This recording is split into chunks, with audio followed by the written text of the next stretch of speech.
Yung malaki niyan, 750,000. Ayun. Yung malaki na yun. Oh my God. Nakakalulang presyo. Ayun guys, lapitan natin tong pinakamahal na presyo ng halaman. Mamahalin daw pala to. Good morning guys. What's up? Once again, Red Dragon TV. At ngayon ay mamimili tayo ng halaman. So, tatlong klase ng halaman ang bibilhin natin ngayon. San Francisco, Pandakake, at saka yung isa nakalimutan ko. Pero pagka nakita ko, maalala ko na. Ayan, so andito na tayo sa Kalumpit na yata to. Kalumpit, Bulacan. At malapit-lapit na tayo doon sa bibilhan natin ng San Francisco, ano?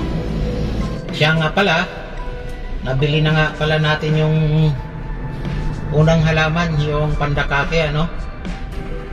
So, ang sadya natin dito sa Kalumpit ay ang ano naman, San Francisco. Ngayon, sa mga hindi nakakilala ng halamang San Francisco, dito nyo ngayon makikita.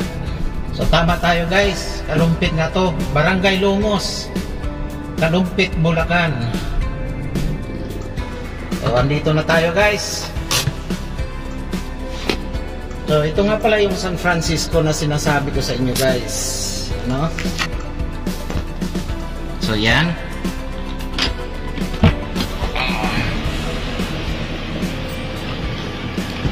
Ito. So, dito makakabili ka ng iba't ibang klaseng halaman. So, ito yung San Francisco. Boss, good morning! Ayan. San Francisco to. Ang isa naman ito bili namin is 40 pesos. Kuha ko ng 25 pieces. Ito yung ano no, 40 kasi kuha namin eh. So ito guys, maganda rin tong halaman na to. Ano tawag nito, boss? Ivory. Ivory? Tapos yun, ivory din? Hindi. Scarlet? Ayos lang po sila pero iba lang po. So ivory daw to guys. Tapos ito namang isang to is scarlet daw. Ayan. So, 25 pesos boss. So, ayan na. So, ito nga pala yung nabili natin kanina guys na Pandakake. So, ito yung Pandakake kung tawagin. Ayan. So, after this, punta tayo ng Giginto. Bili naman tayo ng isang klase pang halaman na hindi natin matandaan yung pangalan pero later matatandaan din natin or makikilala din natin. Ayan. So sa lugar na to guys, nagkalat ang mga nagtitinda ng halaman dito sa lugar na to. Ayan. So ito, Chinese bamboo yata to. So makakabili rin tayo dito guys ng ano. Boss, ito ba yung tinatawag na Chinese bamboo? Ito? Ha? Pole bamboo? Okay. So, ito pala yung pole bamboo. Ayan. 25 pieces. Upya. Ito yung Chinese bamboo. Thai bamboo. So, ito pala yung Thai bamboo. Ayan. So, ang pagkakaiba nila is siya. Ano bang pagkakaiba ng Thai bamboo? Boss, anong pagkakaiba ng Thai bamboo at saka itong pole bamboo? Tumataas. Yan po, tumataas din po siya pero marami pong pwede. Maraming anak, parang ganun. Yun. So, yun pala yung pagkakaiba guys. Yan ang pagkakaiba. Okay. Oo nga no. So ito guys, ang Thai bamboo is medyo malapad ang dahon, And then itong pole bamboo is pino siya. Ayan So makikita natin dito pino yung and then tumataas din siya. Mas mataas daw kaysa Thai bamboo. So ito naman yung Chinese bamboo. Ito yung Chinese bamboo. So ito naman yung Chinese bamboo. So mas manipis yung katawan niya kumpara dito sa Thai bamboo. Ayan o. Ang Thai bamboo is malalaki yung katawan niya, din malalapad ang dahon. Ang Chinese bamboo naman is manipis ang katawan, and then pino din ang dahon. Ayan. So marami pang uri ng halaman dito, guys. Ayan o. Ayan o. So ito nagagandahan to. Ito maganda. Ito boss, anong halaman to? Kalatea tabako. Kalatea tabako. So ito daw kalatea tabako. Ayan. Ayan. So sa mga gustong bumili ng halaman, guys, dito lang kayo bumili sa kanino boss? Pangalan? Susan Garden. Susan Garden dito sa Barangay Lungos, ano? Kalumpit, Bulacan. Ayan. So napakaraming halaman dito, guys, sa lugar nila. Makakapamili kayo and murang-mura lang. Magkano yung 25 pieces sa 40? 1,000? Di ba pwedeng 1,000 na lang? Okay. Ay, ito boss, anong pangalan tong halaman na to? Ito maganda to, guys, oh. Bromeliad po yan. Bromeliad? Bromeliad na So ito daw ay bromeliad. Ayan, oh, ang ganda, guys, oh. So comment just just send your comment down below, and then ituro ko po sa inyo yung exact location nila, boss. Okay, sige boss, maraming salamat ha. Thank you po. Okay po. Didiretso na tayo ng Giginto. At doon naman bilhin natin yung isang klase ng halaman na kung tawagin ay Monaiko. Ayan, Monaiko pala yun. So mula dito sa Kalumpit, diretso tayo ng Giginto, ano? So, see you there, guys.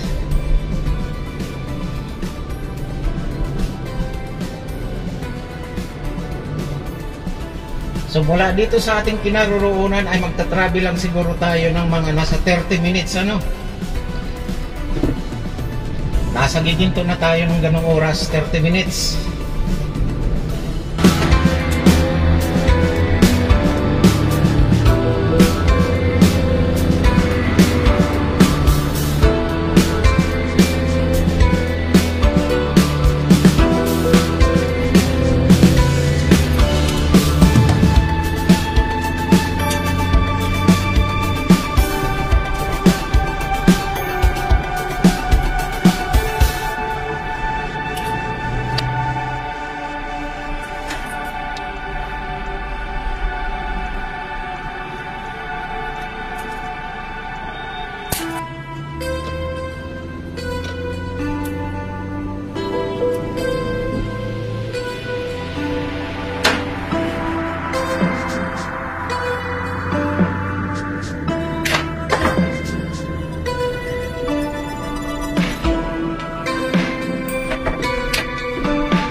So guys, makalipas nga ang 40 minutong pagbibiyahe natin, ay andito na tayo sa boundary ng Malolos at Giginto, ano? So tanaw natin sa ating harapan itong arko na nagsisiparate sa bayan ng Malolos at ng Giginto. Ngayon nakapasok na tayo ng Giginto at malapit-lapit na tayo sa ating pangatlong destinasyon. Yun nga ay ang bibilhan natin ng halamang Monaiko. So dyan sa unahan, mag-U-turn lang tayo bago mag-toll gate para makabalik tayo dito sa kabilang side na itong highway ng MacArthur, dahil nasa kabilang side nga po yung bibilhan natin. So ito na nga po yung toll gate ng Giginto. Kayo papuntang Manila, and then dito tayo mag-U-turn.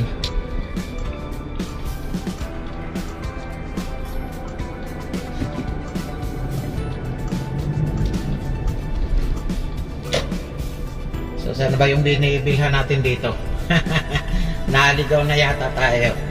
So andito na tayo. Ayan, ito si ano. Boss, good morning. Sabi ni attorney, may Monaiko ka daw dyan? Monaika. Monaika ba yun? Hindi niya. Muna kang malalaki.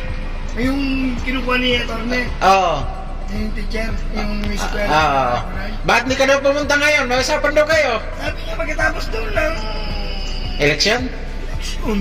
Ah. Ay, anong usapan naman namin eh. Sabi niya, biruin mo. Sabi niya ganun. Biruin mo, sabihin mo kay Romy na ano, ba't hindi siya pumunta ngayon? Para bakit ito? Tara, sige. So, ayun guys, baba lang tayo, no? Titingnan natin yung Munaika pala, Munaika. Hindi Munaik po, ano? So, let's go. Silipin natin. Ah! Wow! Ang init! Napakainit!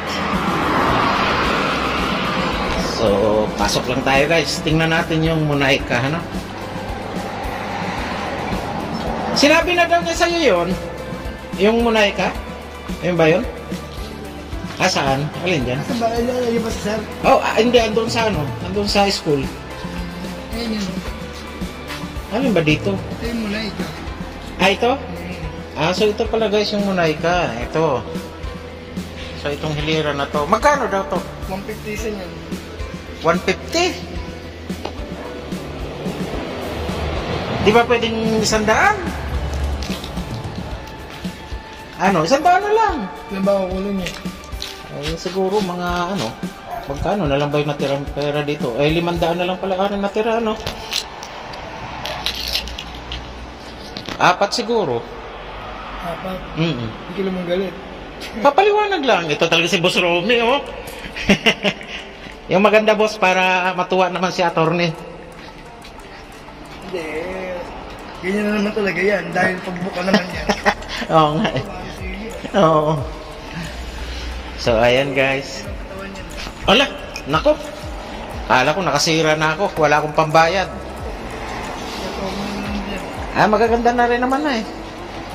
Kasi yan, ngayon pa lang pipink yan. Oo. So, ito nga guys. Ito yung Munaika na sinadya natin dito kay Boss Romy. So, dito rin ito guys sa Giginto, ano, dito marami ding iba't ibang uri ng mga halaman. Ito, katulad nito, ito yung rubber tree. Ito yung ginagawang gulong, ano, rubber tree. Oh, yun. So, ayan guys, rubber tree. And then ito, mga fern, iba't ibang uri ng fern. Ayan. So, mayroon pa doon sa loob. Ito. Ano ba number mo? Number ko? Cellphone number? 0928. Ay, mamaya, bigay ko sa'yo. So, ito, labas tayo. Ay, ang cute to.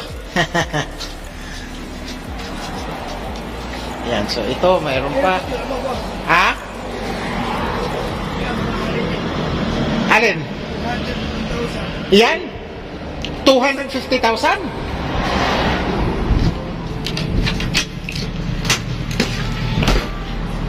Asa mo si Sir ngayon? Andun sa high school.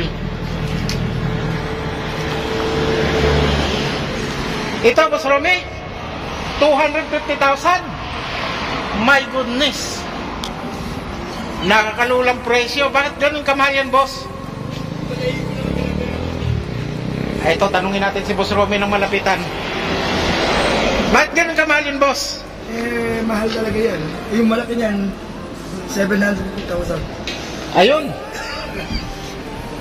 Yung malaki na yun? Oh my God.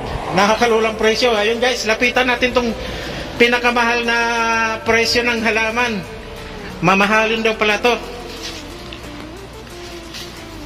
Oh my God, ang ganda nga naman. Anong halaman to, Boss Romy? Parang kalahaw yan. Parang anahaw. So, wala talaga siyang exact na pangalan. Ha? Kalahaw po man tawag namin. Anahaw din ang tawag. So, pero ibang uri ito ng halaman kung anang anahaw kumpara sa talagang natural na anahaw. Kasi may bal yun eh. May bal yung yun. Oo. So, Parang ganyan yan. Ito yung local. Local na anahaw. So, ito guys, oh. Nakakalulang presyo guys. Alam nyo ba kung magkano to? 750,000. Anahaw daw kung tawagin itong halaman na to guys. Giron's Garden. Dito nyo matatagpuan to sa Giron's Garden. Veron's Garden dito sa may Giginto, Bulacan. Tabang. Exit Pagka-exit nyo lang ng toll gate ng Tabang, ano? Oh my goodness. Hindi ako makapaniwala. Pero ang ganda nga naman, guys. Bandang huli ka pa mabili. Ha? Baka ikaw mabili. Ay, pwede na rin. Bakit ito mo yung pangalan mo doon?